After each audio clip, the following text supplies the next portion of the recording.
മനസ്സിലാവില്ല, ഒരിക്കലും നിങ്ങൾക്ക് മനസ്സിലാവില്ല. ചതിച്ചവരോടാണ് എന്റെ ചോദ്യം.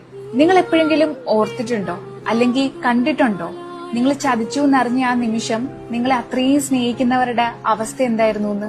അറിയില്ലെങ്കിൽ ഇതൊന്ന് കേൾക്കുന്നത് നല്ലതായിരിക്കും. ചില ആൾക്കാര് അതറിയുന്ന ആ ഒരു നിമിഷം ഇവിടെ എന്താ സംഭവിച്ചേ, ഇനി എന്താ ചെയ്യണ്ടേ എന്നൊന്നും അറിയാതെ മരവിച്ചു പോയ ഒരവസ്ഥയായിരിക്കും. ചില ആൾക്കാരുടെ കൈയും കാലും ഒക്കെ വിറയ്ക്കാൻ തുടങ്ങും, ശരീരം കുഴഞ്ഞു വീഴാൻ പോണ പോലത്തെ ഒരവസ്ഥയായിരിക്കും. ചില ആൾക്കാർക്ക് നെഞ്ച് ഭയങ്കരമായിട്ട് ഇടിക്കാൻ തുടങ്ങും, ശ്വാസം കിട്ടാതെ ആവും, നെഞ്ചൊക്കെ വലിഞ്ഞു മുറുകുന്ന പോലെ ആവും. പലർക്കും കരയണോന്നുണ്ടെങ്കിലും കരയാൻ പറ്റില്ല. മറ്റു ചിലര് ഭ്രാന്തരെ പോലെ ആവും. ആൻഡ് പലർക്കും അവരുടെ ജീവിതം തന്നെ ഇല്ലാതായതുപോലെയാണ്, ഒരുമാതിരി മരിച്ച അവസ്ഥ.